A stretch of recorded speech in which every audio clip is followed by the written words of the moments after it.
মানুষ কতটা কষ্ট পাইলে মানে অনেক দূর দূরান্ত থেকে আমি গতকালকে আমি মানে কি করে আমার নিজেরই কান্নায় আবর্তাছে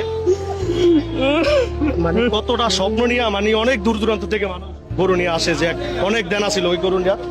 কান্নায় ভেঙে পড়ছে অলরেডি আমার নিজেরই কান্নায় অবস্থাছে আমি সত্যি কথা ভিডিওটা সবাই শেয়ার করে দিবেন আমি সবার কাছে বিনীত অনুরোধ করুন কারণ ঢাকার ভিতরে বহু টাকা পয়সাওয়ালা মানুষ আছেন এই গরুটা নিয়ে আপনারা একটু উদ্ধার করেন অনেক স্বপ্ন নিয়ে গরুটা আসলে ভাই কান্না করেন না ভাই ভাই আমাদেরকে মানে কান্নায় ভেঙে পড়ছে আমি আপনি কান্না করেন না মানে আমি নিজে কি আমি নিজেও ইমোশনাল হয়ে গেছি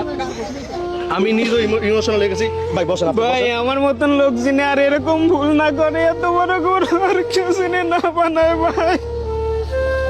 আমার নিজেরই মানুষ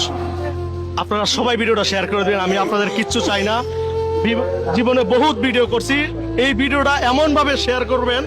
যেন ঢাকা শহরের প্রত্যেকটা মানুষের কাছে যায় এবং এই গরুটা যেন বিক্রি হয়ে যায় আমি সবার কাছে একটা আবেদন আর কিছু না আমি আপনাদের কাছে কারণ এই আজকে কয়েকদিন মিডিয়ায় নিউজে এই গরুটা নিয়ে অনেক নিউজ দিছে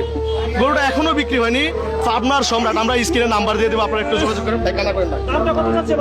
দাম চাচ্ছে 13 থেকে 14 লাখ টাকা কিন্তু সুযোগ আছে দাম মাদামি করার সুযোগ আছে ভাই ভাই কান্না করেন না দেখুন খামারির অবস্থা পুরোই খারাপ মানে আমরা ভাই কান্না করেন না ভাই আমার মতন বুকাম যেন কেউ যেন না করে আমি দিনাদায়ক হয়ে এই গরুটা 5.5 বছর পুষেছি ভাই পুষার পরে আমি ন্যায্য দাম পাইতেছি না ভাই খুব কষ্ট করে এই গরু পুষেছি ভাই আমি এখন বর্তমানে এই গরু খাইতে খুব দিনাদায়ক হয়ে গেছি ভাই এই গরুটা যদি না বেচতে পারি ভাই আমার ফাঁসি নিয়ে মরে দেওয়া লাগবে ভাই না ফের আমি দিনাদাম কি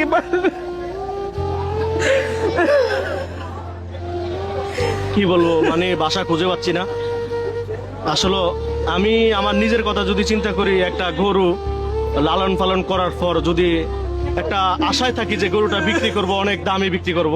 কিন্তু যখন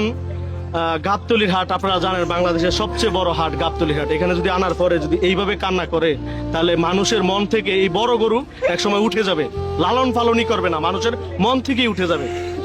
উনি কানতে অলরেডি ভেঙে পড়ছে